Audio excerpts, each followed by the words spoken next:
रूप पाहता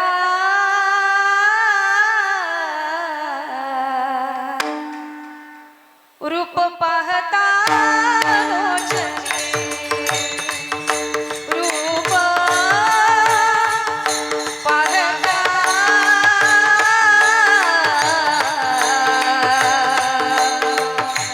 रूप पाहता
आगर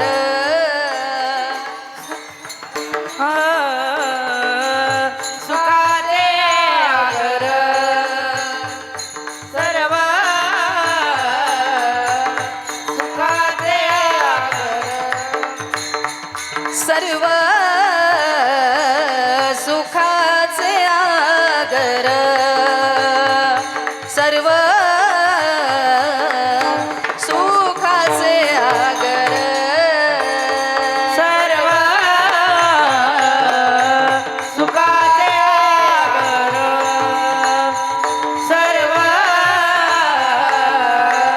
सुखाचे आगर पाप रखुमा देवी वार बाप रखुमा देवी वर पाप रखुमा देवी वार बाप रखुमा देवी वर तो हा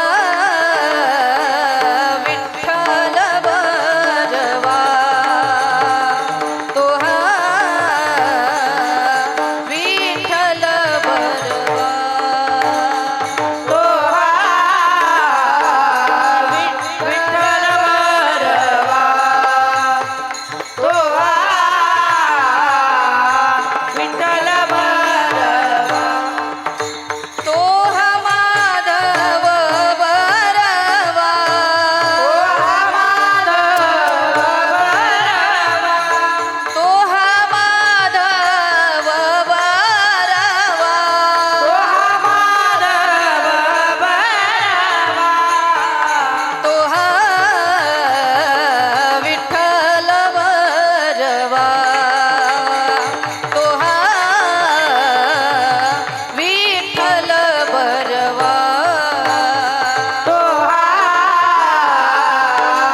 विठ्ठल बरवा तो हा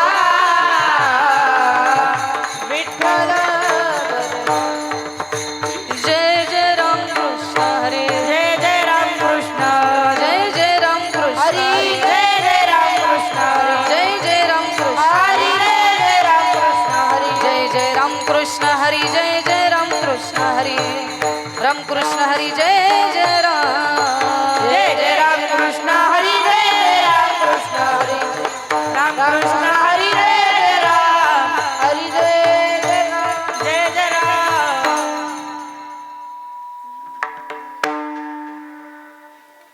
हरी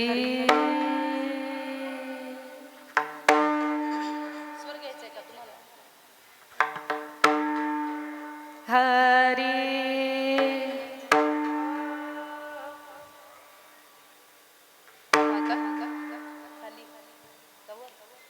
मी वर गेले का मी खाली आले का हरी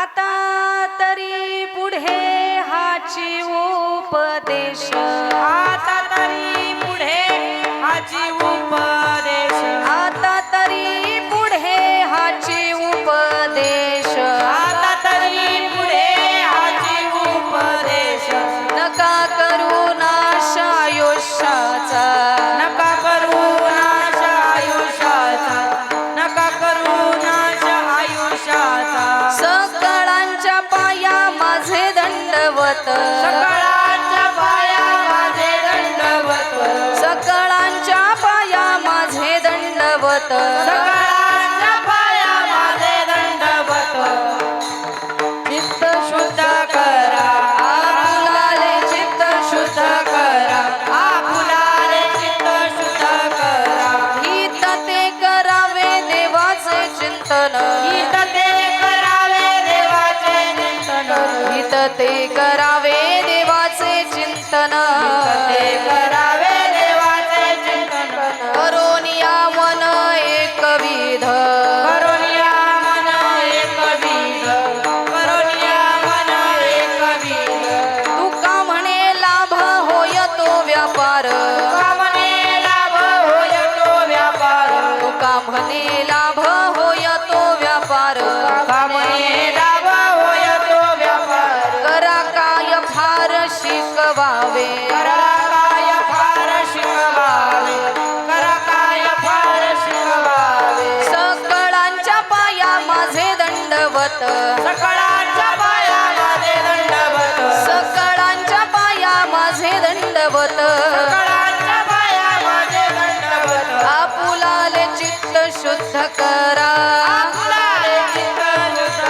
करा आपुलारे चित्त शुद्ध करा हरी जय जय हरी जय जय हरी जय जय हरी जय जय हरी जय जय हरी जय जय हरी जय जय हरी जय जय हरी हरी हरी हरी जय जय हरी हरी हरी हरी जय जय हरी हरी हरी हरी जय जय हरी हरी हरी हरी जय जय ठोपा रखुमाई विठोबा रखुमाई ठोपा रखुमाई ठोबा रखुमाई ठोपा रखुमाई ठोबा रखुमाई ठोपा रखुमाई ठोबा रखुमाई ठोबा रखुमाई ठोबा रखुमाई ठोपा ठोपा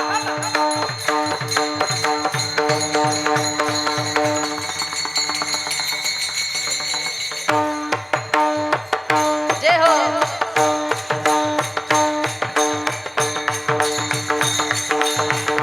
लक्ष कुठे?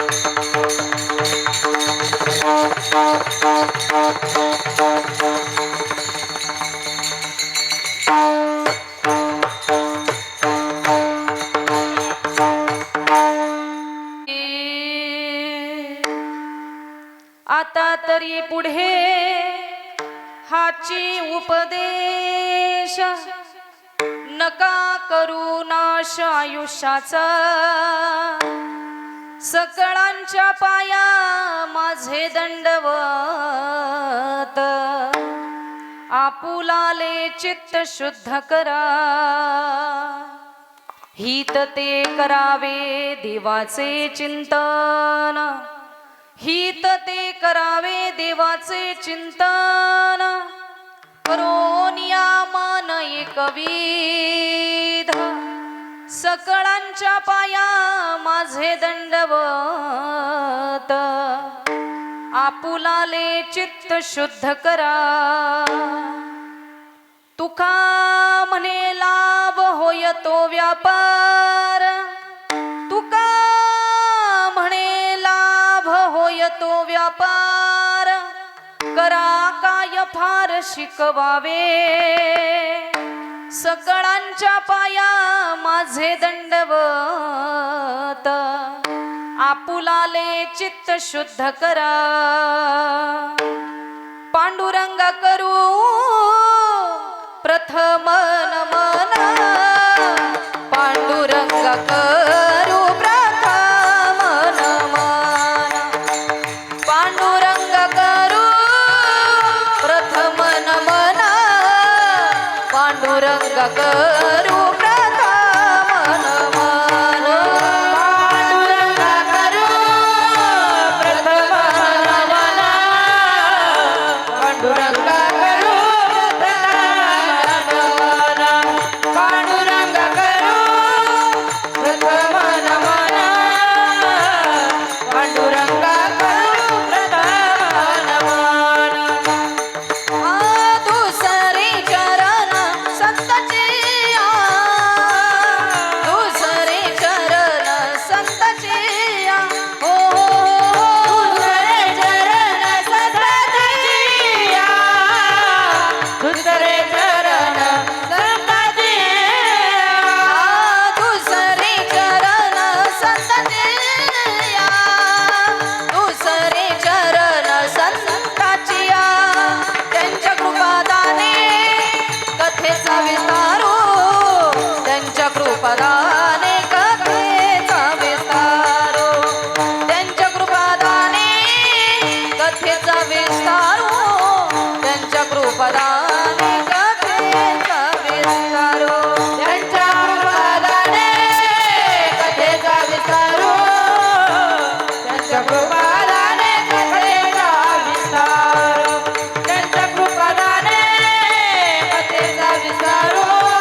प्रथम नमन दुसरे चरण संतांच्या त्यांच्या कृपादाने कथेचा विस्तारू बाबाजी सद्गुरु दास तुका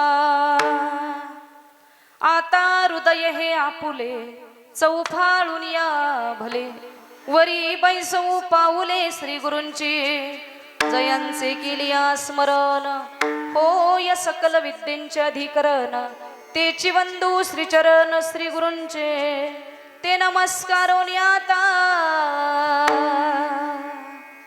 हे दुःख भंजन मारुती नंदन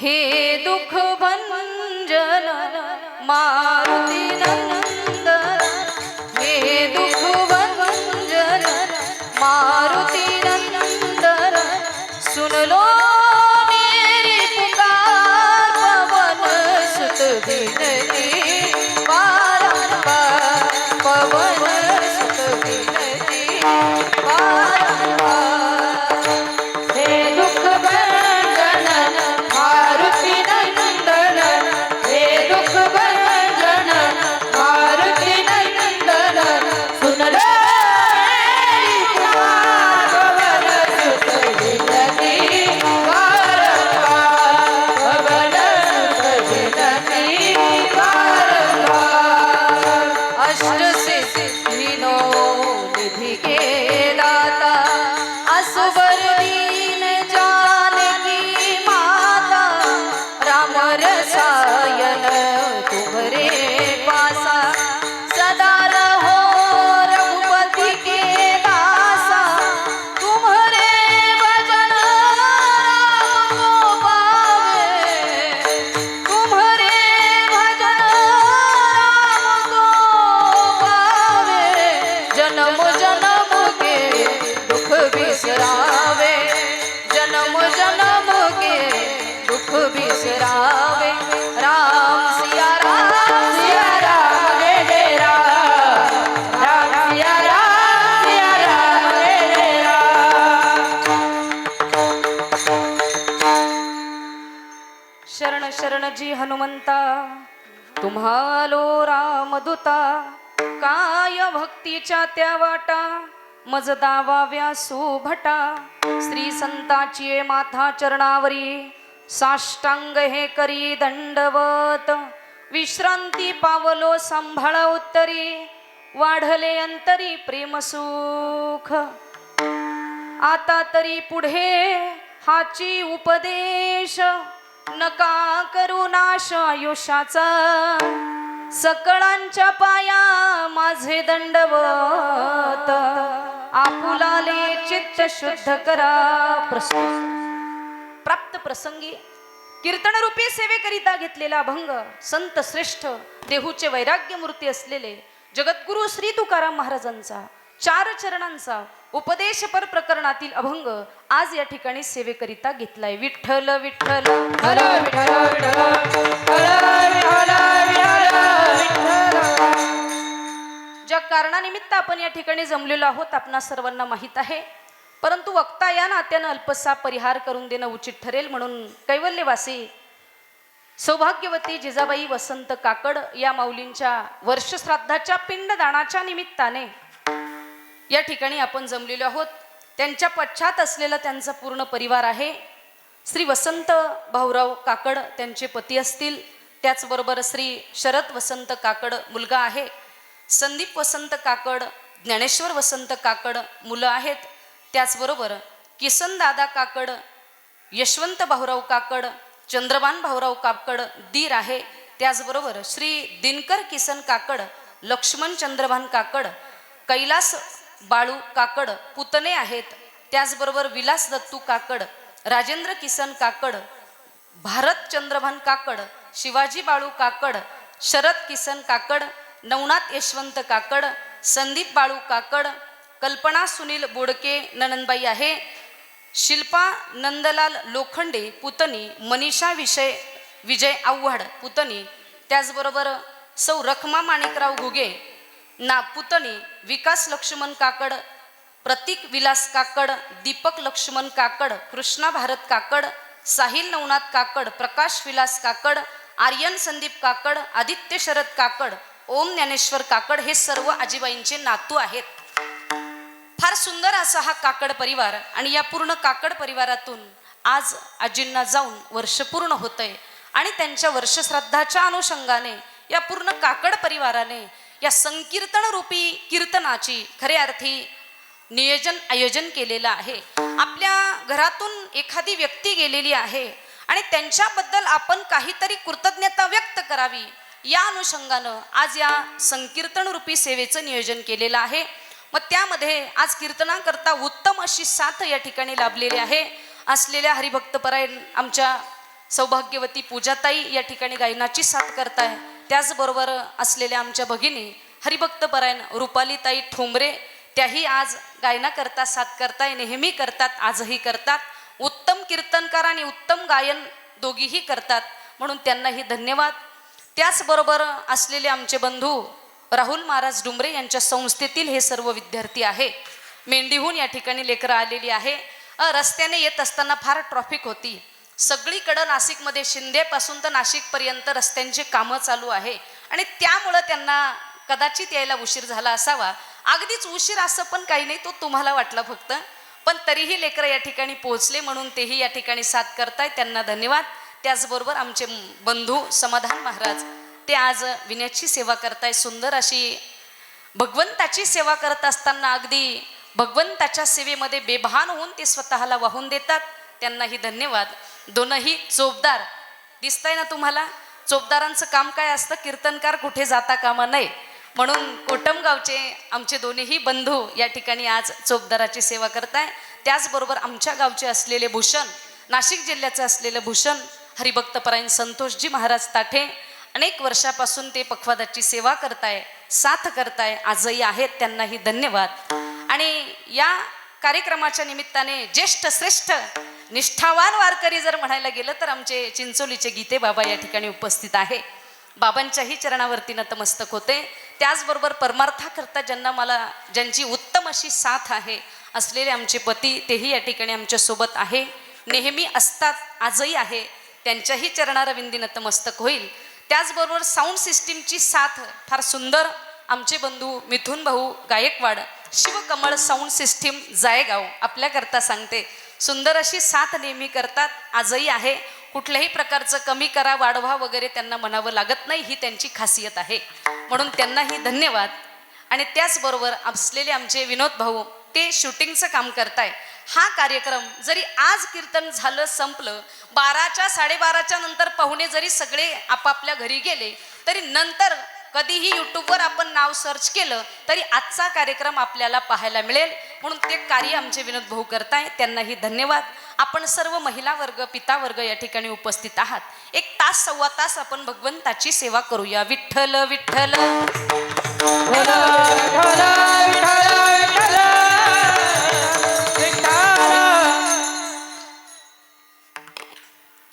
आता तरी पुढे हाची उपदेश नका करू नाश आयुष्याचा. अभंग जगद्गुरु श्री तुकाराम महाराजांचा आहे. अभंगाकडे वळण्याच्या आधी, अभंगाच्या मध्ये प्रवेश करण्याच्या आधी ज्या कारणानिमित्त आपण इथे जमलोय त्या कारणाकडे किंवा त्याबद्दल जर 2 शब्द आपण बोललो तर उचित ठरेल. मग आज वर्षश्राद्ध आहे, ज्या माऊलीच्या प्रित्यर्थ या ठिकाणी आज वर्षश्राद्धाचा कार्यक्रम त्यांच्या मुलांनी त्यांच्या पूर्ण परिवाराने नियोजित केलेला आहे. खऱ्या अर्थी जर मी नेहमी सांगते आणि आजही सांगेल, आपली हिंदू संस्कृती फार श्रेष्ठ आहे. माझं बोलणं जरा काळजीपूर्वक ऐका. आपली हिंदू संस्कृती एवढी श्रेष्ठ आहे की कुणाचेही उपकार जर आपल्यावर असतील तर त्या उपकारांची परतफेड आपण कोणत्या ना कोणत्या माध्यमातून करत असतो. तुम्ही म्हणाल कसं? अगदी आपली हिंदू संस्कृती अशी आहे की निर्जीव वस्तूची सुद्धा कृतज्ञता व्यक्त करणं ही आपली हिंदू संस्कृती आहे. तुम्ही म्हणाल कसं?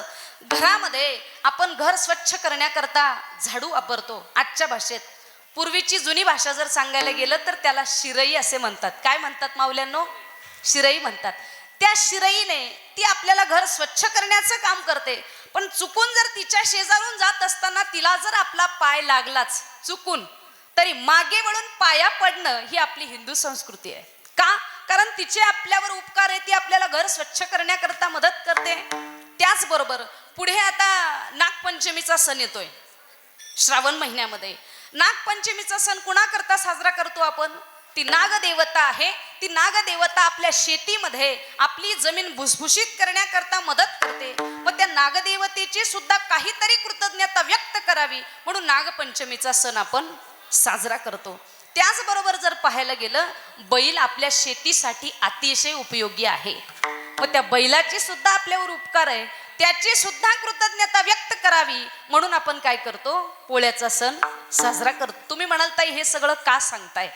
हे सांगण्याचं कारण आहे का? मग जर आपण प्राण्यांचीही कृतज्ञता व्यक्त करतो, निर्जीव वस्तूची सुद्धा कृतज्ञता व्यक्त करतो, इथे तर आपल्या आई वडिलांनी आपल्याला जन्म दिलाय, हाडामासाचा देह आपल्या ताब्यात दिलाय आणि खऱ्या अर्थी त्यामुळे आज आपण समाजामध्ये वावरू शकतो, समाजामध्ये खऱ्या अर्थी मोठेपणाने मिरवू शकतो. हे उपकार जर आपल्यावर कुणाचे असतील तर ते आपल्या मायबापांचे आहे. आणि म्हणून मायबापांच्या ऋणातून उतराई होण्याकरता काहीतरी कृतज्ञता त्यांच्याबद्दल व्यक्त करावी. मग असं काय केलं म्हणजे त्यांच्या कृतज्ञतेतून आपण उतराई होऊ? असं काही आहे का? असं एखादं शास्त्र, मी नेहमी सांगते, असं एखादं शास्त्र, अशी एखादी पूजा, असा एखादा यज्ञ आहे का की आमची गेलेली आई आम्हाला पुन्हा पाहायला मिळेल? आहे का? शक्य नाही. मग त्यांच्या ऋणातून उतराई होणं शक्य नाही. मग गरुड पुराण शास्त्र वर्णन करतं, एकच करा म्हणजे तुम्ही तुमच्या ऋणातून उतराई व्हाल. काय करा? पूनामत्रायते इति पुत्र. काय करा? पू नावाच्या नरकातून तरुण जाण्याकरता गेलेल्या व्यक्तीच्या पितरांच्या बद्दल त्यांच्या पुत्रांनी पिंडदान जर केलं तर आपण त्यांच्या ऋणातून उतराई होत असतो. हे पिंडदान फक्त आपणच करतो असं नाही, अगदी देवदेवतांपासून चालत आलेलं हे पिंडदान आहे. अगदी भगवान प्रभू रामचंद्रांनी सुद्धा आपल्या वडिलांच्या प्रित्यर्थ म्हणजे राजा दशरथांच्या प्रित्यर्थ पिंडदान केलं.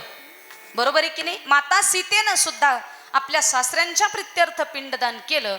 मग देवदेवतांपासून जर चालत आलेलं आहे, आमच्या सर्व संत महात्म्यांनी सुद्धा पितरांचे ऋण त्या ठिकाणी ठेवले नाही. आमच्या संतांनी सुद्धा पितरांचे ऋण पिंड पदावरी पिंड पदावरी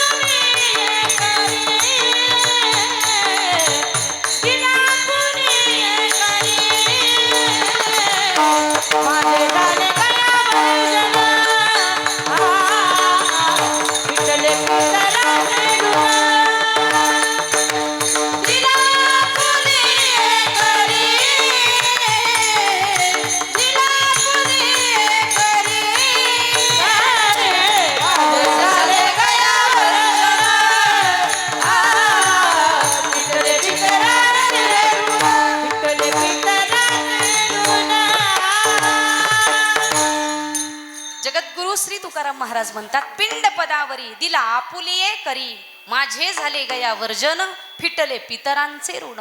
मग या पूर्वजांच्या ऋणातून उतराई होण्याकरता जर पिंडदान केलं तर आपण उतराई होत असतो. म्हणून या गरुड पुराण शास्त्राच्या नियमानुसार आज या काकड परिवाराने आपल्या आईच्या प्रित्यर्थ पिंडदानाच्या विधीचं आयोजन केलेलं आहे. आणि याही मध्ये एक महत्वाचा मुद्दा तो म्हणजे असा, आता स्वयंपाक तयारी आहे की नाही? नियोजक इथं समोर बसले, स्वयंपाक तयार आहे ना? स्वयंपाक पण तयार आहे, बऱ्यापैकी पाहुणे मंडळी पण आलेले, सगळे इथं आलेले.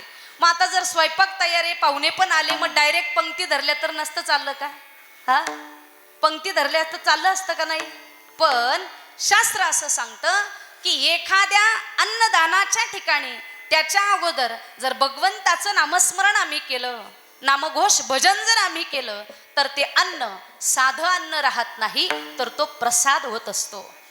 आणि आणखी एक कारण जर मांडायला गेलं तर खऱ्या अर्थी कुठलंही कर्म घ्या, ते कुठलंही कर्म अतिसूक्ष्म आहे. म्हणजे पिंडदानादी कर्म तुम्ही घरी केलेलं आहे ते अतिसूक्ष्म आहे. कर्मामध्ये काहीतरी चूक आपल्याकडनं होतेच. माझ्या बोलण्याकडे लक्ष आहे ना तुमचं? कर्मामध्ये काहीतरी चूक होते, ती म्हणजे अशी, गुरुजी जर पूजेला बसलेले असतील आणि त्यामध्ये जर गुरुजींना फोन आला तर गुरुजी बाजूला ठेवता का फोन? हा, काय करतात ते फोनही उचलतात आणि इकडे पूजाही चालू असते, असते की नाही? मग काहीतरी चूक कर्मामध्ये होण्याची शक्यता आहे. हे भगवान, कुणीही गडबड करू नका. अभंग जगद्गुरु श्री तुकाराम महाराजांचा आहे. या अभंगामध्ये जगद्गुरु श्री तुकाराम महाराज तुम्हाला आम्हाला उपदेश करतात.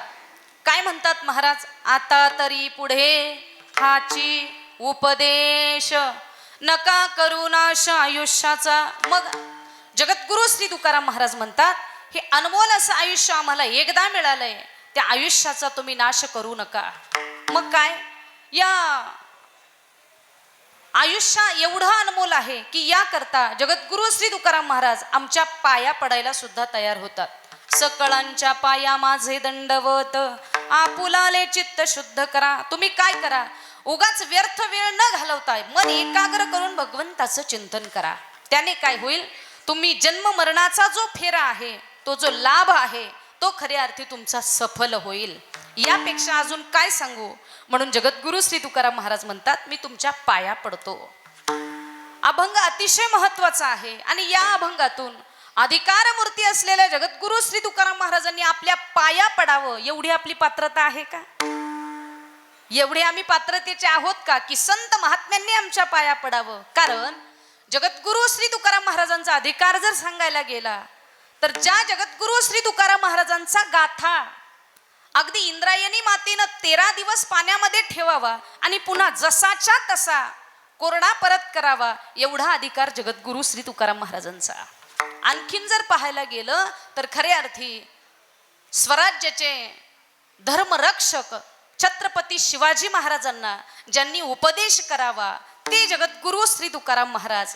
आणि त्या जगद्गुरु श्री तुकाराम महाराजांनी आपल्या पाया पडावं तेवढी पात्रता आहे का आपली? किंवा आणखीन जर मुद्दा मांडायला गेला जगद्गुरु श्री तुकाराम महाराजांच्या बाबतीत, हरी तुकाराम तुकाराम तुकाराम तुकाराम तुकाराम तुकाराम तुकाराम तुकाराम तुकाराम तुकाराम तुकाराम तुकाराम तुकाराम तुकाराम तुकाराम. नाम घेता कापेयम,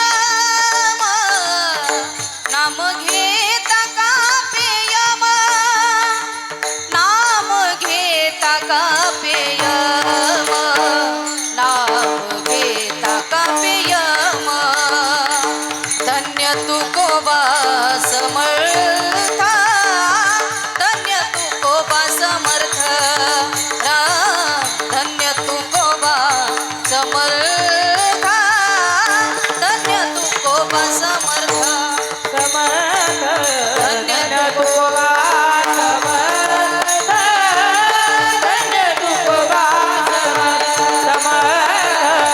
धन्य तुकोबा समर्थ, धन्य तुकोबा समर्थ. केवढा मोठा अधिकार जगद्गुरु श्री तुकाराम महाराजांचा की साक्षात यमाने त्यांच्या समोर उभं सुद्धा राहू नये. नवे नवे जगद्गुरु श्री तुकाराम महाराजांचं नाव जरी घेतलं तरी अगदी यमाला थरकाप सुटतो. एवढे अधिकार मूर्ती जगद्गुरु श्री तुकाराम महाराज तुमच्या आमच्या पाया पडताय. कशा करता ते सांगतात. बाबांनो, हे जे आयुष्य मिळालंय ना ते फार अनमोल आहे. आणि या आयुष्याच्या बाबतीत, या नरदेहाच्या बाबतीत जर मुद्दा मांडायला गेला तर मौलित ज्ञानोबाराया ज्ञानेश्वरीमध्ये वर्णन करतात.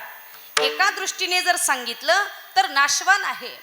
उपजे ते नासे, नासिले पुनरपी दिसे, हे घटिका यंत्र तैसे परिभ्रमेगा. उपजे म्हणजे उत्पन्न होणे, नाश पावणे. जोही जन्माला आलाय त्याचा नाश निश्चित आहे. याचा अर्थ हा देह नाशवान आहे. नाशिवंत देह जाणार सकळ, नाशिवंत देह जाणार सकळ, नाशिवंत देह जाणार सकळ, नाशिवंत देह जाणार सकळ. आयुष्य खातो काळ सावधान, आयुष्य खातो काळ सावधान, नाशिवंत देह जाणार सकळ, नाशिवंत देह जाणार सकळ. आयुष्य खातो काळ सावधान, आयुष्य खातो काळ सावधान, नाशिवंत देह जाणार सकळ, नाशिवंत देह जाणार सकळ. जाणार सकळ. नाशिवंत देह जाणार सकळ, आयुष्य खातो काळ सावधान. भगवान परमात्मा भगवान श्रीकृष्ण गीतेच्या 2ऱ्या अध्यायात वर्णन करतात. अंतवंत इमे देहा नित्यस्योक्तः शरीरिणः अनाशिनो प्रमेयस्य तस्माद्युध्यस्व भारत. आणि शरीर जात आघवे हे नाशिवंत स्वभावे, मनोनी तुवा झुंजावे पंडू कुमरा. भगवान परमात्मा ही वर्णन करतात आणि माऊली ज्ञानोबरायही सांगतात की हा देह नाशिवंत आहे, नाशवान आहे. नव्हे नव्हे नाश पावणे शरीराचा स्वभाव आहे आणि शरीर जात आघवे हे नाशिवंत स्वभाव आहे. हे अर्जुना, या देहाचा नाश पावणं हा स्वभाव आहे. मग कधी नाश पावेल सांगता येत नाही, कधी जाईल सांगता येत नाही. माहिती आहे का आपल्याला देहाचा नाश कधी होणार आहे? माहिती आहे आपल्याला?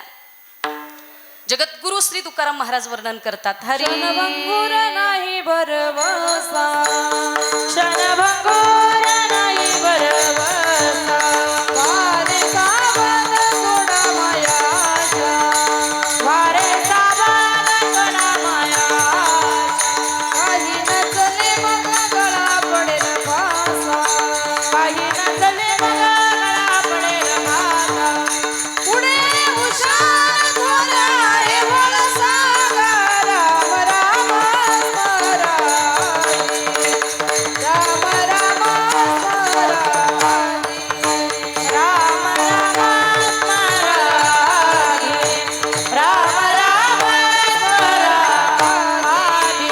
अल्प आयुष्य मानवी देह, अल्पायुष्य मानव देह, शत गणिले ते अर्धरात्र खाय, शतगणिले ते अर्धरात्र काय, पुढे बालत्व पीडा रोग क्षय, पुढे बालक पीडा रोग क्षय, काय भजनासी उरले ते पाहे गा, राम राम स्मरादे, राम राम स्मरादे. राम राम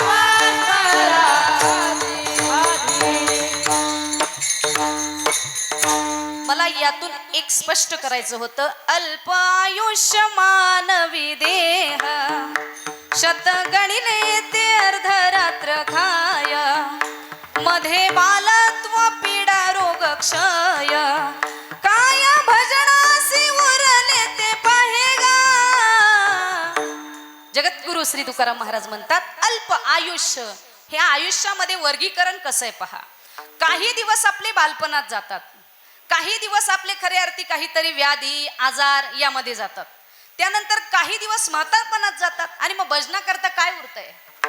काय भजनासी उरले ते पाहेगा, राम राम स्मराधी. म्हणून जगद्गुरु श्री तुकाराम महाराज म्हणतात हे आयुष्य फार अनमोल आहे आणि म्हणून या आयुष्याचा तुम्ही योग्य वापर करा. दुर्लभ आहे आयुष्य. एक फार सुंदर लेख आहे, तो लेख मला फार आवडला म्हणून आपल्याला सांगण्याचा प्रयत्न करते. फार सुंदर, कदाचित हिंदीतला कवी आहे आणि त्याने ते वर्णन केलेलं आहे. हरी मनुष्य जन्म अनमोल है, मिट्टी में ना घोल रे, अब जो मिला है फिर न मिलेगा, कभी नहीं कभी नहीं कभी नहीं रे, अब जो मिला है फिर न मिलेगा, कभी नहीं कभी नहीं कभी नहीं रे. एकदा मिळालाय पुन्हा मिळणार नाही, याला सुभाषितकार सुद्धा पुरावा देतात. पुनर्वित्तम पुनर्मित्रम पुनर्भार्या पुनर्मही एततम सर्व पुनर्लभ्यम न शरीर पुनः पुनः. एकदा मिळालंय आयुष्य पुन्हा मिळणार नाही. म्हणून अधिकार मूर्ती जगद्गुरु श्री तुकाराम महाराज सांगतात, या आयुष्याचा योग्य वापर करा. बाबांनो, जो वेळ तुम्हाला मिळालाय तो दुर्लभ वेळ आहे आणि त्या वेळ तुम्ही सत्कर्मी लावा. काय करा? मी तुमच्या पाया पडतो, भगवंताचं भजन करा. अभंगाचं पहिलं चरण. आता तारी पुढे हाची उपदेश, आता तारी पुढे हाची उपदेश, आता तारी पुढे हाची उपदेश, आता तारी पुढे हाची उपदेश, आता तारी पुढे हाची उपदेश, आता तारी पुढे हाची उपदेश,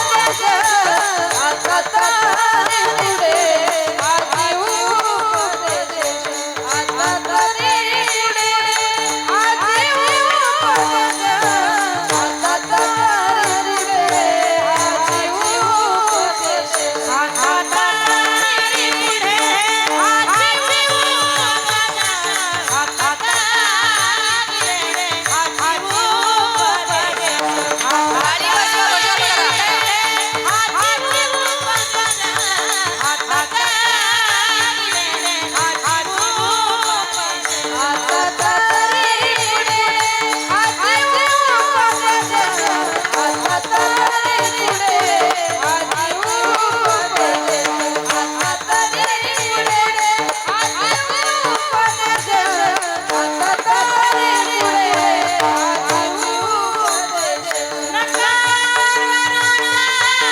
पुढे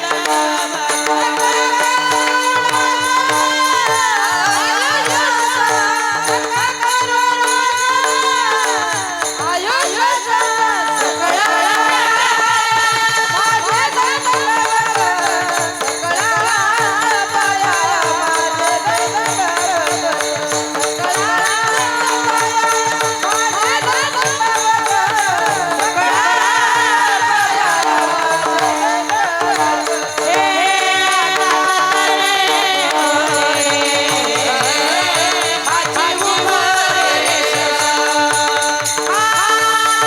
उपदेश, आता तारी पुढे हाची उपदेश, आता तारी अभंगाच्या पहिल्या चरणात महाराज वर्णन करतात, आता तरी पुढे हाची उपदेश. जगद्गुरु श्री तुकाराम महाराजांनी अभंगाची सुरुवात आता या शब्दाने केलेली आहे. आता याचा अर्थ इथून मागे जे झालंय त्याचा विचार करू.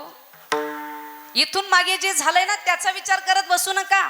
त्यात विचार करण्यात वेळ घालवू नका. निदान आता तरी भगवंताचं नामस्मरण करा. एक सुंदर लेख आहे जगद्गुरु श्री तुकाराम महाराज.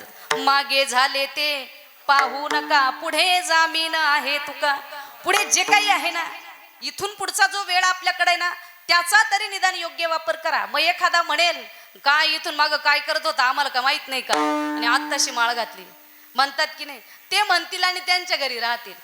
ते काही आपल्याला जन्म मृत्यूच्या फेऱ्यातून वाचवायला येणार नाहीये. तुका म्हणे तुला सोडविना कोणी, एका चक्र पाणी वाचवून या.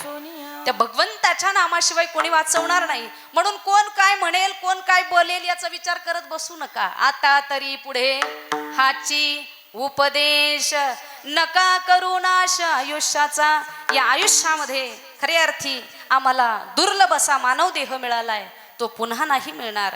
या मानव देहाला आल्यानंतर भगवत चिंतन करा. निदान नाही काही पवित्र गळ्यामध्ये तुळशीची माळ घाला आणि भगवंताचं भजन करा. कारण सांगता नाही येत दुसऱ्या देहामध्ये भजन होईल की नाही होईल. की होईल? इथे आम्ही आणि काय ज्ञान नाही कोठे, आणि काय ज्ञान नाही कोठे, आणि काय ज्ञान नाही कोठे, आणि काय ज्ञान नाही कोठे. याच देई गाणे हो जे हो देवाचे भजन, याच देई गाणे देवाचे भजन, देवाचे भजन. आणि काय ज्ञान नाही कोठे, आणि काय ज्ञान नाही कोठे, आणि काय ज्ञान नाही कोठे, आणि काय ज्ञान नाही कोठे. देवे दिला देह भजना गोमाटा, तो या झाला फाटा बाधिकेचा, तो या झाला फाटा बाधिकेचा, तो या झाला फाटा बाधिकेचा.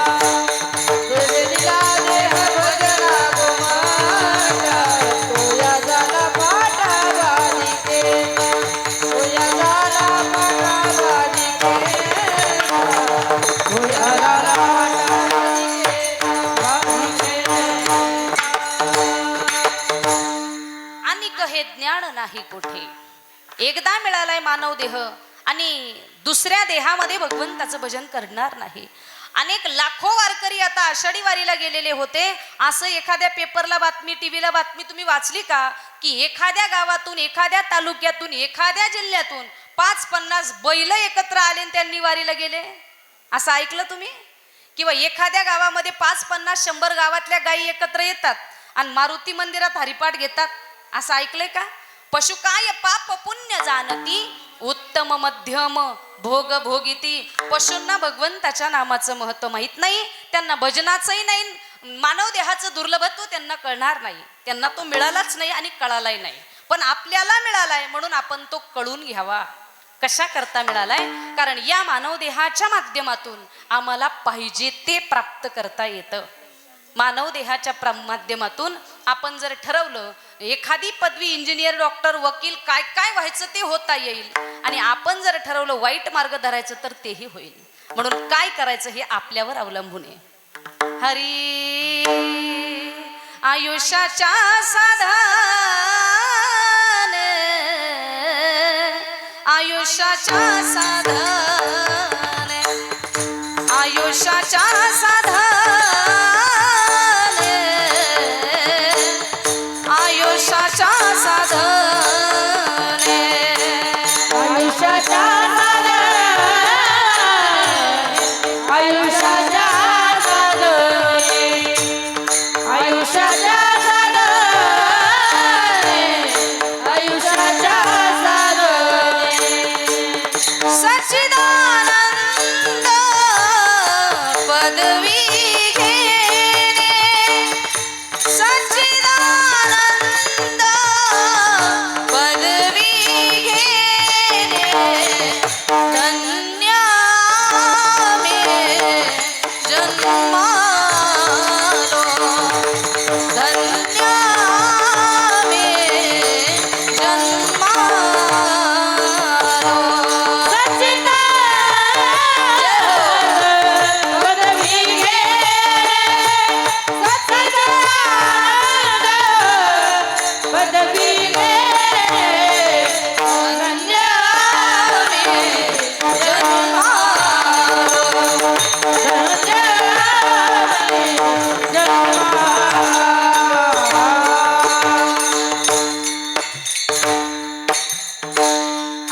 साधने सच्चिदानंद पदवी घेणे या आयुष्याच्या माध्यमातून या नरदेहाच्या माध्यमातून आपल्याला पाहिजे ते करता येईल. म्हणून एकदा मिळालाय त्याचं महत्व लक्षात घ्या.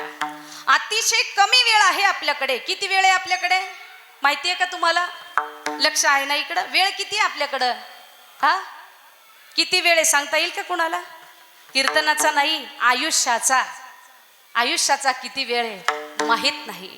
इतक्यात ताईंनी प्रमाण दिलं, क्षण भंगूर नाही भरवसा. क्षणाचा सुद्धा भरोसा नाही. म्हणून किती वेळ आहे आपल्याकडे माहित नाही. मग आहे त्या वेळेत भगवंताचं भजन करून नवे नवे जन्म मृत्यूचा खऱ्या अर्थी फेरा चुकवणं हे या मानव देहातून होईल शक्य. म्हणून खऱ्या अर्थी जर पाहायला गेलं, संत महात्म्यांमध्ये, संत मांदियाळीमध्ये अनेक संतांनी या आयुष्याच्या माध्यमातून स्वतःचा उद्धार केला. संत महात्मे कशाला? एक सुंदर असा दृष्टांत आपल्या समोर मी मांडते. महाभारतातील, महाभारतामध्ये भागवतामध्ये सगर वंशातील एक राजा होऊन गेला. त्याचं नाव आहे खट्वांग राजा. सगर वंशामध्ये खऱ्या अर्थी जर पाहायला गेलं, ज्यांनी गंगा अवतरित केली तो भगीरथ राजा. आणि भगीरथ राजाच्या नंतरचा जो वंशज आहे, त्याच्या नंतरच्या काही पिढ्यांनंतर, भगीरथ राजाच्या नंतर अनेक पिढ्या झाल्या आणि त्या अनेक पिढ्यांच्या नंतरचा राजा तो म्हणजे खट्वांग राजा. त्याच्याबद्दल अशी कथा येते की एक वेळेला देव आणि दानवांचं युद्ध झालं. देव आणि दानवांचं युद्ध ज्या वेळेला चालू होतं, त्या युद्धामध्ये खऱ्या अर्थी आता लक्षात आलं इंद्रदेवाच्या की देवांचं काही खरं नाही, देव हरता की काय, अशी परिस्थिती युद्धामध्ये निर्माण झाली. त्यावेळेला इंद्रदेवाला माहित होतं की खट्वांग राजा म्हणजे अतिशय वीर योद्धा आहे, अतिशय शौर्यवान आहे. मग इंद्रदेवाने त्या खट्वांग राजाला निरोप दिला, सांगितलं युद्धामध्ये तू आमच्या मदती करता ये. खट्वांग राजा इंद्रदेवाचं ऐकल्यानंतर मात्र देवांना युद्धामध्ये मदत करण्याकरता गेला. खट्वांग राजाने इंद्रदेवाला सर्व देवदेवतांना युद्धामध्ये मदत केली आणि मदत केल्यानंतर देवांनी युद्ध जिंकलं सुद्धा. जेव्हा देवांनी युद्ध जिंकलं तेव्हा इंद्रदेवाने खट्वांग राजाला सांगितलं, राजा तुझ्यामुळे आम्ही युद्ध जिंकलोय, तुझ्यामुळे हे युद्ध जिंकलंय, मग खऱ्या अर्थी तू याच्याबद्दल काहीतरी आमच्याकडून मागून घे. काळजीपूर्वक ऐका बरं, मी आयुष्याचा वेळ सांगते, किती महत्वाचा असतो एक एक क्षण, एक एक मिनिट. खट्वांग राजाला इंद्रदेवाने ऑफर दिली होती, काय काय पाहिजे ते माग, काय पाहिजे तुला त्या बदल्यात. आपण जर असतो तर त्या ठिकाणी आपल्याला जर झालाच एखादा देव प्रसन्न सांगितलं काय काय पाहिजे ते मागा, आपण काय काय मागू? हा, आपल्याला पानच पुरणार नाही लिहायला, एवढी मागणी असेल. पण तो अतिशय विचारपूर्वक त्याने मागणी केली. त्या खट्वांग राजाने सांगितलं, देवा मी मागतो पण आधी माझं आयुष्य किती वेळ राहिलंय तेवढं सांगा. खट्वांग राजाने अतिशय काळजीपूर्वक प्रश्न केला. इंद्रदेवाने पाहिलं त्याचं विधिलिखित आणि सांगितलं, हे राजा तुम्ही सुंदर अशी मदत आम्हाला केली, तुमच्यामुळे आम्ही युद्धही जिंकलो, पण दुर्दैव एक सांगायला तुम्हाला वाईट वाटतं की तुमच्या आयुष्याचे फक्त 2 प्रहर राहिलेले आहे, 2 घडी राहिलेले आहे. म्हणे किती? मग 1 घडी याचा अर्थ 24 मिनिटं. 24 आणि 24 48 मिनिटांचा वेळ तुमच्याकडे आहे. मग या 48 मिनिटांमध्ये तेवढा वेळ तुमच्याकडे आहे, तुम्हाला काय पाहिजे ते मागा.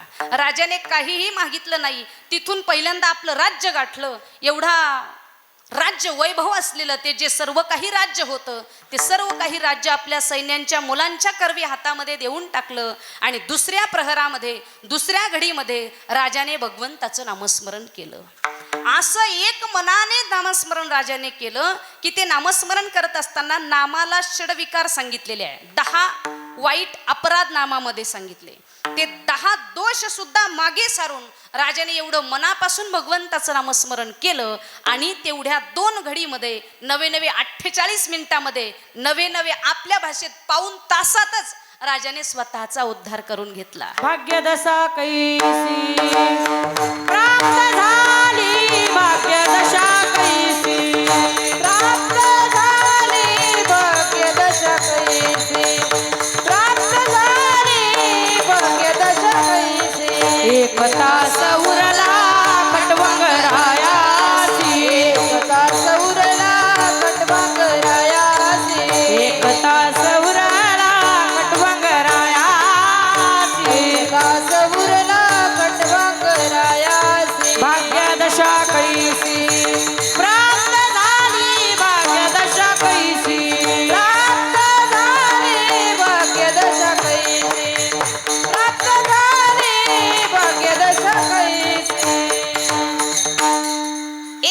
विश्वास उरला खटवंग रायासी. शांती ब्रह्मसंत एकनाथ महाराज त्या राजाचं वर्णन स्वतःच्या हरिपाठात करतात.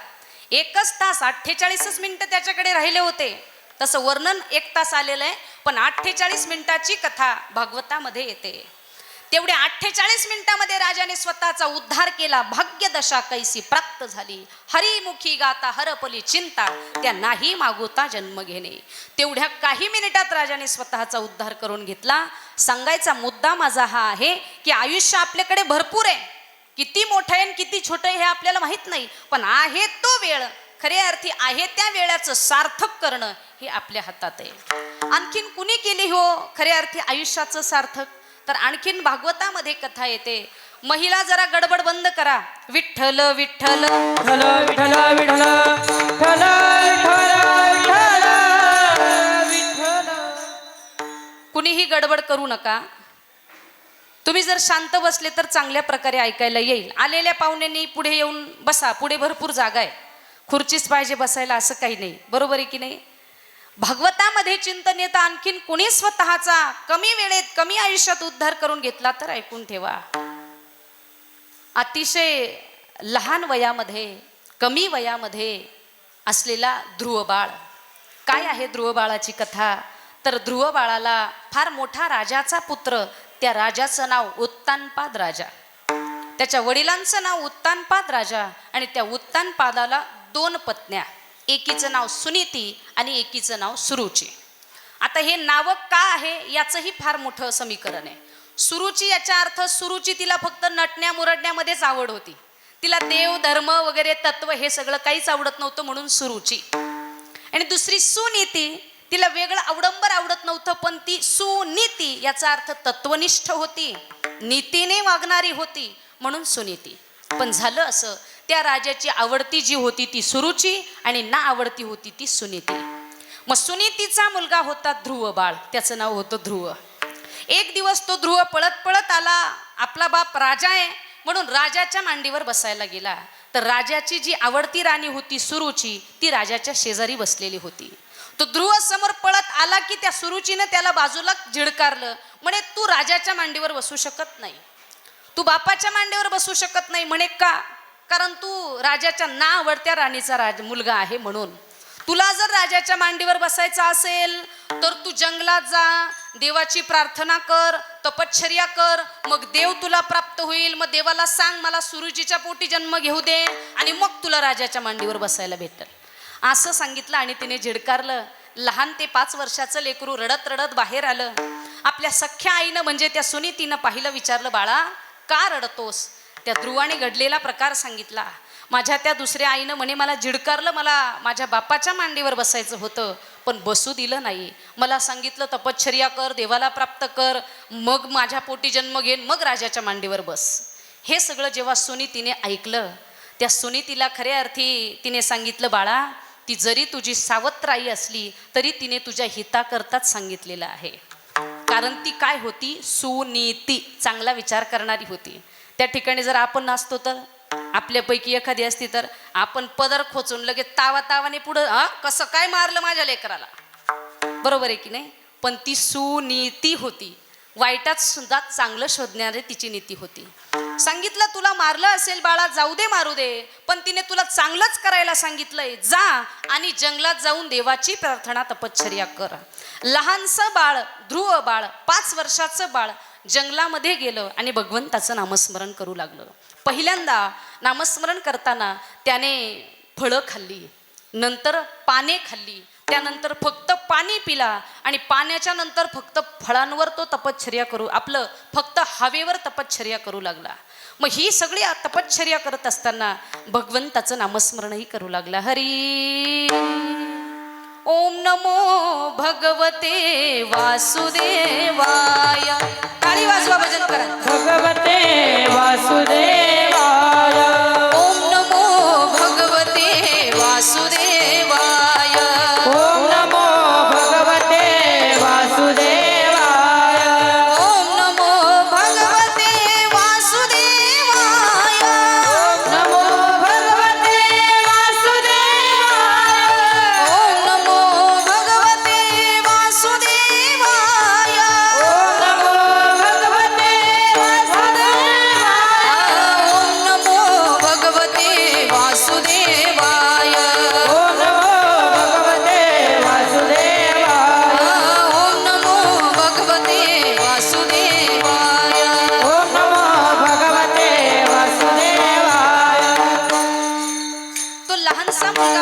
वर्षाचा भगवंताचं नामस्मरण करू लागला आणि ती कठोर अशी तपश्चर्या भगवंताने पाहिली आणि भगवान प्रसन्न झाले. सांगितलं काय पाहिजे तुला माग. अगदी 6 महिन्याची तपश्चर्या ध्रुवाने केली आणि भगवान प्रसन्न झाले. सांगितलं काय पाहिजे. त्याने सांगितलं देवा माझी जी आई आहे सावत्र आई ती मला माझ्या वडिलांच्या मांडीवर बसू देत नाही, म्हणून मला माझ्या वडिलांच्या मांडीवर बसता येईल असं दान असं वरदान मात्र मला खऱ्या अर्थी द्या. भगवंताने सांगितलं तुला तुझ्या वडिलांच्याच मांडीवर बसायचंय ना, का तर तिने तुला तिथून उठून दिलं म्हणून ना. मग भगवान परमात्मा देतो म्हणतात ना, देताना असं देतो तर छप्पर फाडके. बरोबर आहे की नाही. भगवंताने असं दान दिलं, अरे वडिलांच्या मांडीवर काय बसतो, तुला अशी जागा देतो की तिथून तुला कोणीच उठवू शकत नाही. आजही आकाशामध्ये आपण चांदण्या पाहतो आणि जी मेन अगदी तारा जो लुकलुकणारा तारा आपल्याला दिसतो तो तारा दुसरा तिसरा कोणी नाही तर तो ध्रुव तारा आहे. त्या भगवंताने त्याला तिथं जागा दिलेली आहे. आढळपदी बाळ बैसविला ध्रुव, अशी जागा दिली की तिथून कुणीही उठवू शकत नाही. सांगण्याचा मुद्दा माझा हा होता की खटवांग राजाने खाली 1 तासात देव मिळवला आणि खरे अर्थी ध्रुव बाळाने 6 महिन्यात देव मिळवला आणि जीवनाचा उद्धार करून घेतला. म्हणून सांगायचा मुद्दा माझा हा आहे की हे आयुष्य आपल्या ताब्यात मिळालंय. या आयुष्यात आल्यानंतर या आयुष्याचं महत्त्व लक्षात घ्या आणि कमी वेळेत सुद्धा देवाची प्राप्ती करता येते. म्हणून जगद्गुरु श्री तुकाराम महाराज म्हणतात मी तुमच्या पाया पडतो, भगवंताचं भजन करा. अभंगाचं 2रं चरण. सकळांच्या पाया माझे दंडवत, सकळांच्या पाया माझे दंडवत, पाया माझे दंडवत, सकळांच्या पाया माझे दंडवत, सकळांच्या पाया माझे दंडवत, सकळांच्या पाया माझे दंडवत, सकळांच्या पाया माझे दंडवत, सकळांच्या पाया माझे दंडवत. आपुलाले चित्त शुद्ध करा, आपुलाले चित्त शुद्ध करा, ओ आपुलाले चित्त शुद्ध करा, सकळांच्या पाया माझे दंडवत, सकळांच्या पाया माझे दंडवत. आपुलाले चित्त शुद्ध करा, आपुलाले चित्त शुद्ध करा, हो हो हो आपुलाले चित्त शुद्ध करा, सकळांच्या पाया माझे दंडवत, सकळांच्या पाया माझे दंडवत. सकळांच्या पाया माझे दंडवत, आपुलाले चित्त, आपुलाले चित्त शुद्ध करा, सकळांच्या पाया माझे दंडवत, आपुलाले चित्त, आपुलाले चित्त शुद्ध करा, शुद्ध करा. सकळांच्या पाया माझे दंडवत, आपुलाले चित्त शुद्ध करा. जगद्गुरु श्री तुकाराम महाराज म्हणतात हा देह एकदा मिळालाय, या देहाकडून भगवंताचं भजन करून घ्या. एक एक इंद्रिय आम्हाला ज्या कारणाकरता मिळालेले आहे त्या कारणाकरता त्या त्या इंद्रियाचा उपयोग करा. दिले इंद्रिय हात पाय कान डोळे मुख बोलाया वचन, एक एक इंद्रिय आम्हाला कशा करता दिलेला आहे. मुख दिलंय, मुखाने भगवंताचं भजन करा. बरोबर आहे की नाही. करतो का आम्ही मुखाने भगवंताचं भजन? करतो का? एकत्र आलो सगळे तर भजन करतो का? आता इथं आम्ही येईपर्यंत तुम्ही भजन केलं का? हा नाही केलं. आम्ही येईपर्यंत तुम्ही भजन केलं नाही. आपण मग भलतीच चर्चा अजून येईना अमुक धमुक वगैरे वगैरे भरपूर असतं. अनंत वाचाळ वरळती बरळ त्या कैसेनी गोपाळ पावे हरी. भगवान परमात्म्याचं भजन जर आम्ही केलं नाही तर तो भगवान प्राप्त होणार नाही. प्रसन्न आमच्यावर होणार नाही. म्हणून मुख दिलंय, मुखाने भगवंताचं भजन दिला. कान दिले, कानाने भगवंताची कीर्ती ऐका. डोळे दिले, डोळ्यानं ही सुंदर अशी सृष्टी. योग्य मार्ग धरा, नाहीतर उगाच काहीही मार्ग धरला तर त्या डोळ्यांचाही योग्य उपयोग होणार नाही. सांगायचा मुद्दा माझा हा आहे की तो इंद्रिय आम्हाला मिळालाय, त्या इंद्रियाचा योग्य वापर आम्ही करावा. जगद्गुरु श्री तुकाराम महाराज फार सुंदर वर्णन करतात. हे भगवान, तू जे मुख दिलंय ना, त्या मुखानं मी खऱ्या अर्थी तुझं मनापासून भजन जर नाही केलं तर कुणी सांगावं पुढच्या जन्मामध्ये मला मुख मिळतं की नाही. हरी मुका झालो वाचा गेली, मुका झालो वाचा गेली, मुका झालो वाचा गेली, मुका झालो वाचा गेली, मुका झालो वाचा गेली, मुका झालो वाचा गेली, मुका झालो वाचा गेली, मुका झालो वाचा गेली. होतो पंडिता महाज्ञानी, दशग्रंथ षडशास्त्र पुराणे, चारी वेदा मुखोद्गवानी, गर्भामध्ये झाली सर्व हानी. मुका झालो वाचा गेली, मुका झालो वाचा गेली, मुका झालो वाचा गेली, मुका झालो वाचा गेली. मुका झालो वाचा गेली, मुका झालो वाचा गेली, मुका झालो वाचा गेली, मुका झालो वाचा गेली. बैरा झालो या जगी, बैरा झालो या जगी, बैरा झालो या जगी, बैरा झालो या जगी, बैरा झालो या जगी, बैरा झालो या जगी, बैरा झालो या जगी, बैरा झालो या जगी. बैरा झालो या जगी, बैरा झालो या जगी, बैरा झालो या जगी, बैरा झालो या जगी, झालो या जगी, बैरा झालो या जगी, बैरा झालो या जगी, बैरा झालो या जगी. बैरा झालो या जगी, बैरा झालो या जगी.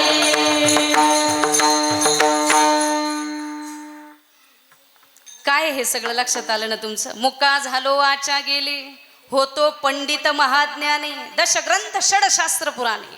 मी फार मोठा ब्राह्मण होतो पण त्या जन्मामध्ये भगवंताचं भजन केलं नाही, परिणाम या जन्मात मुका झालोय. कान देवाने दोन दोन दिले होते पण भगवंताची कीर्ती ऐकली नाही, परिणाम या जन्मात बहिरा झालोय. मग शांतीब्रह्म संत एकनाथ महाराज म्हणतात, जर तुम्हाला हे सगळं आमचं ऐकायचं नसेल ना, तर मग एक दिवस काळ येईल आणि गुंडाळून घेऊन जाईल. हे जरी नाही काल तरी दुसरा येईल, हे जरी नाही काल टाळी वाजवा, भजन करा. नाही काल तरी दुसरा येईल, हे जरी नाही काल. सरत शेवटी बा काळ बांधून नेईल, सरत शेवटी बा काळ बांधून नेईल, सरत शेवटी बा काळ बांधून नेईल, सरत शेवटी बा काळ बांधून नेईल. हे कळणारी आमचे काय बाजाईल, आमचे काय बाजाईल, आमचे काय बाजाईल.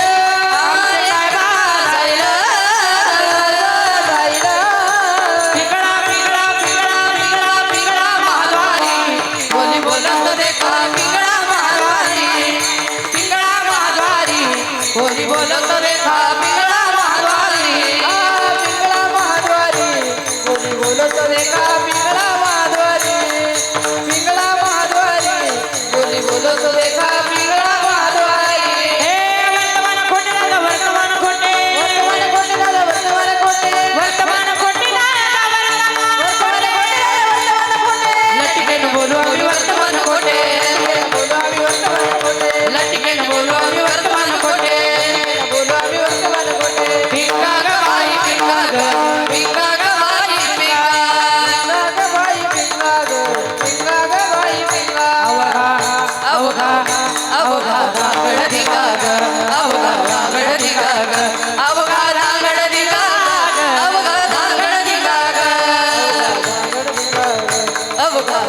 दिगा ग अवघा दांगड दिगा अवघा दांगड दिगा ग हे दाताचं दातवण घ्या ग कुणी जय हो दाताचं दातवण घ्या ग कुणी कुंकू घ्या कोणी काळा म्हणे कुंकू घ्या कोणी काळा म्हणे कुंकू घ्या कोणी काळा म्हणे कुंकू घ्या कोणी काळा म्हणे कुंकू घ्या कोणी काळा म्हणे कुंकू घ्या कोणी काळा म्हणे निर्गुण निराकार दादा माहूर माझे गाव निर्गुण निराकार दादा माहूर माझे गाव शकून शकून शकून शकून शकून सांगावया आले अमाई माझला शकून सांगावया आले अमाई माझला शकून सांगावया आले अमाई माझला अहम वाग्या सोहम वाग्या अहम वाग्या सोहम वाग्या प्रेम नगरारी सावध होऊन भजने लागा देवा करा तयारी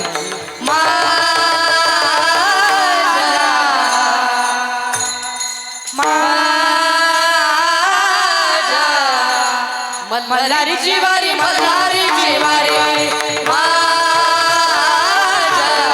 मल्हारी जिवारी मल्हारी जिवारी मल्हारी जिवारी मल्हारी जिवारी मल्हारी जिवारी मल्हारी जिवारी करुणी उचित हो करुणी उचित प्रेम घाली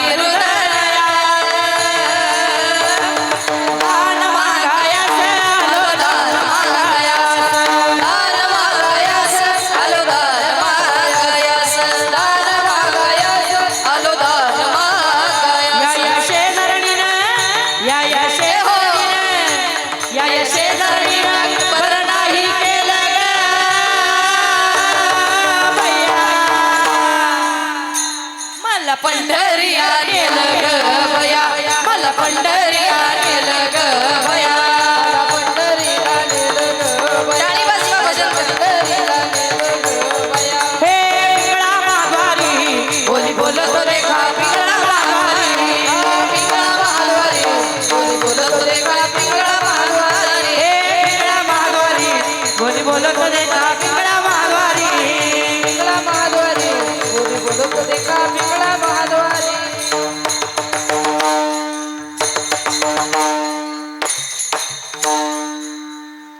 आमच्या दोन्ही चोपदारांची इच्छा होती हे सगळं तुम्हाला चाललं ना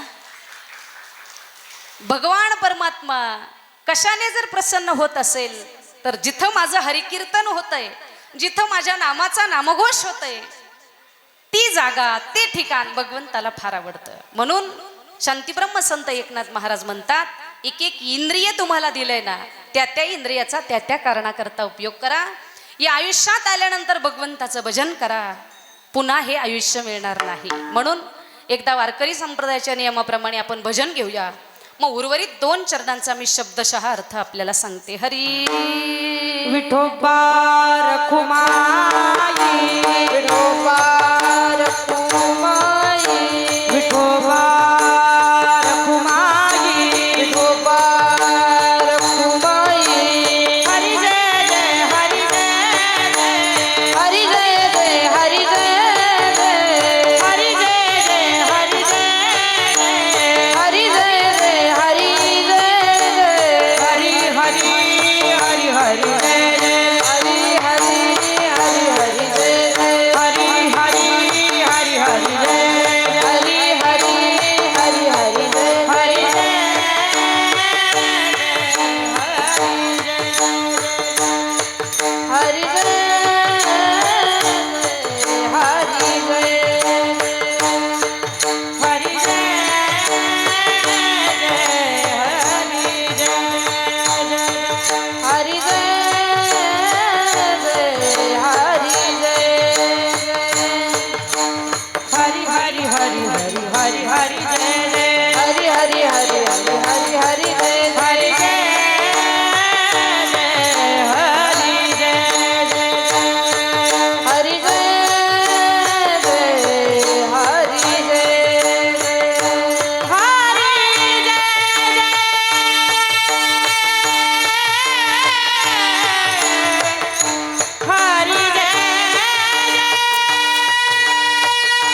शांत बसा.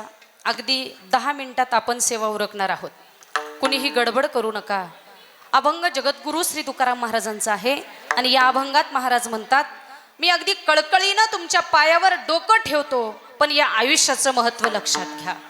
आयुष्याच्या साधने जसं आपण सांगितलं, म्हणून खऱ्या अर्थी जगद्गुरु श्री तुकाराम महाराज म्हणतात की हित ते करावे देवाचे चिंतन, करोनिया मन एकविध. उगाच व्यर्थ बडबड न करता तुम्ही भगवंताचं चिंतन करा. काय करा तर जगद्गुरु श्री तुकाराम महाराज जसं म्हणतात, एकदा भजन करा. विठ्ठल विठ्ठल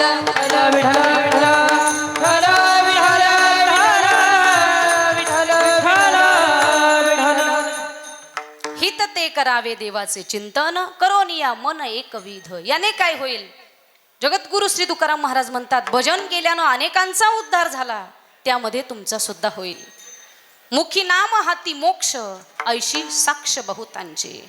अनेक असे उदाहरणं देता येतील, पण त्यामध्ये महत्त्वाचं उदाहरण आमच्या संत मांदियाळीमध्ये जे येतं ते म्हणजे संत शिरोमणी सावता महाराज.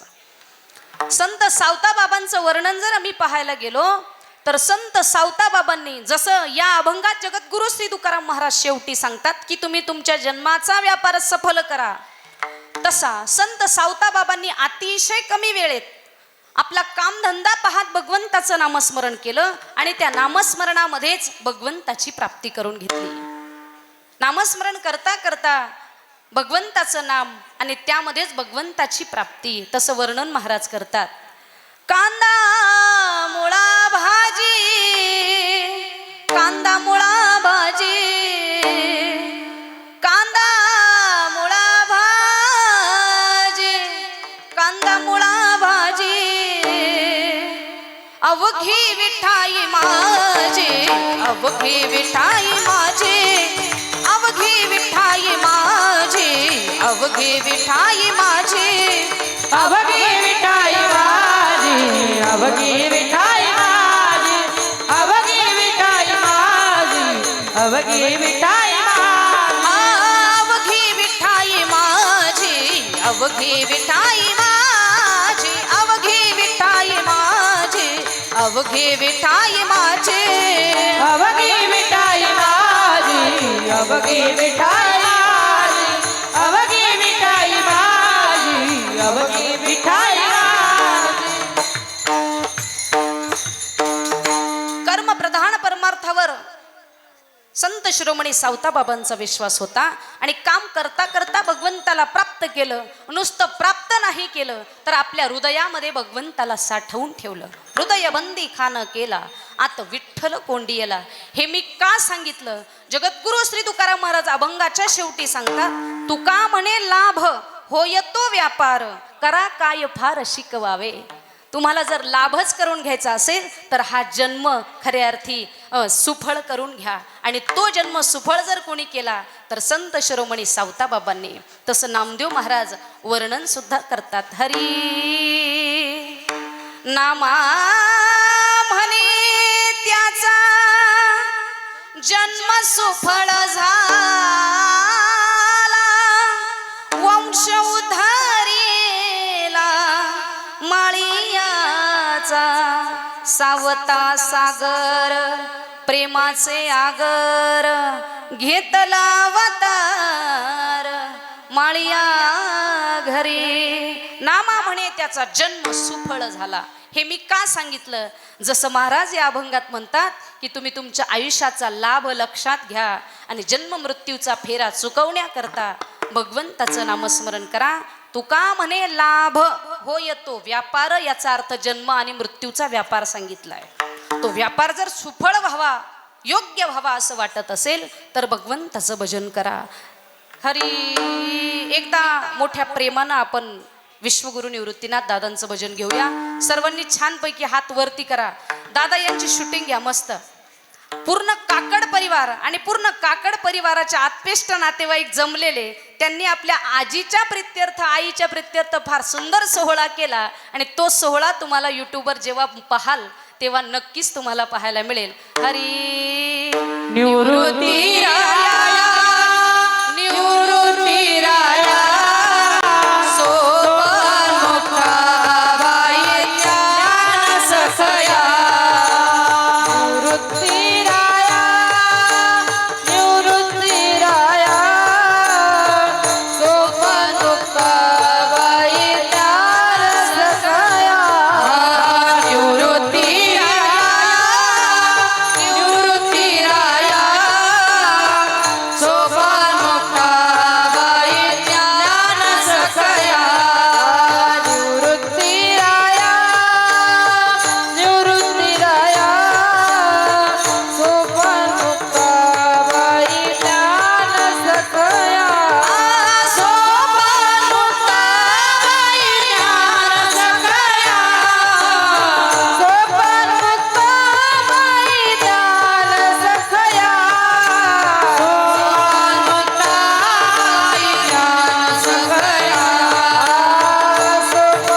ज्या माऊलीच्या वर्षश्राद्धानिमित्त आपण या ठिकाणी जमलेलो आहोत, त्या माऊलीचं थोडक्यात जीवनचरित्र आपल्यासमोर मांडणं अति गरजेचं आहे.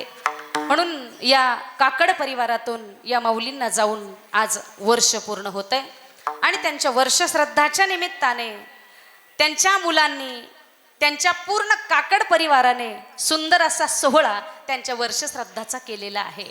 नक्कीच आज ही माऊली आज स्वर्गामध्ये म्हणत असेल की माझ्या लेकरांनी माझा शेवट गोड केला. जसं आमचे संत महात्मे म्हणतात, झाला शेवट हा गोड, झाला झाला शेवट हा गोड. ही माऊली नक्कीच म्हणत असेल माझ्या लेकरांनी, माझ्या परिवाराने माझा शेवट गोड केला. म्हणून या परिवारातून जाऊन आज जरी त्यांना वर्ष झालंय, त्यांच्या मुलींना, त्यांच्या मुलांना, पूर्ण परिवाराला जर तुम्ही विचारायला जाल, आठवते का तुम्हाला तुमची आई, तर त्यांना सांगता सांगता वेळ कमी पडेल. अशी असते आई. खऱ्या अर्थी जर विचारायला गेलं, 2 मिनिटं खाली बसा. विठ्ठल विठ्ठल विठ्ठल विठ्ठल विठ्ठल विठ्ठल विठ्ठल विठ्ठल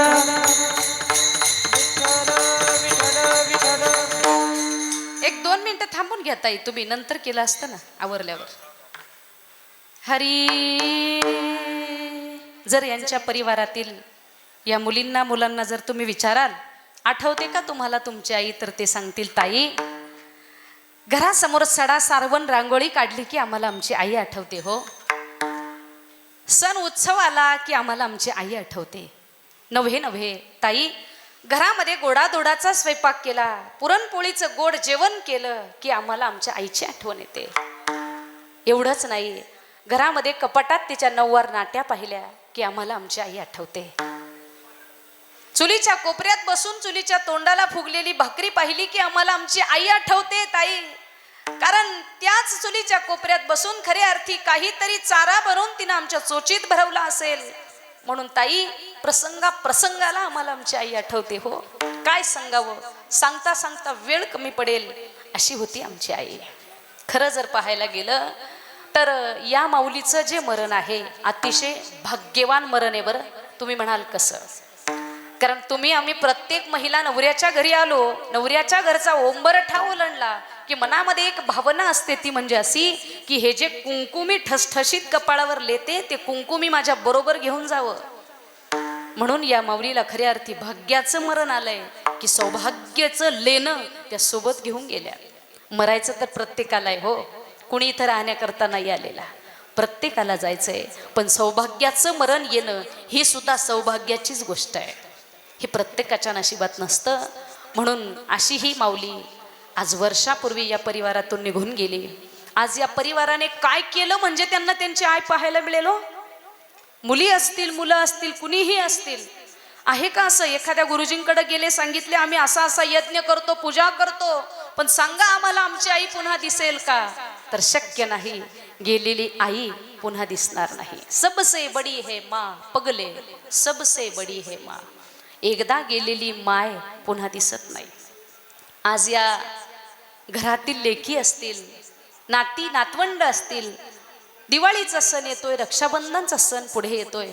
जर त्या सणाला दरवर्षीप्रमाणे आम्ही जर माहेरी आलो, त्या माहेरामध्ये गडगंज संपत्ती आहे, भाऊ आहे, भाऊजाई आहे, काका, चुलता, चुलती, सगळे घर अगदी धनधान्यानं माणसांनी भरलेलं आहे.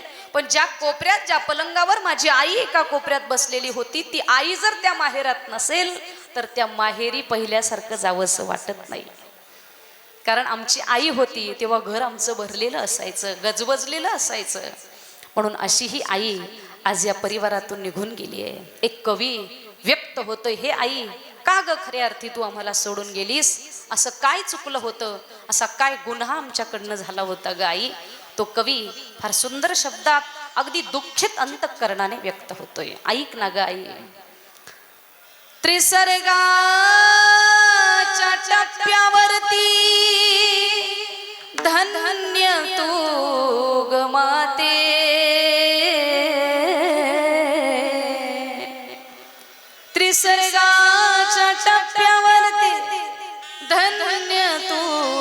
गमाते सर्व संपुनी राहते आई तुझे नाते आई तुझे नाते चुकलं तुझं बाळाई चुकलं तुझं बाळाई रडत धाई धाई ग रडत धाई धाई ग ये ना माझे आई ग तू ये ना माझे आई ग किती ग माझे हाल झाले सांगू मी कोणाला सावली निघून गेली पडलो मी उन्हाला किती ग माझे हाल झाले सांगू मी कोणाला सावली निघून गेली पडलो मी उन्हाला वासराला सोडून कुठा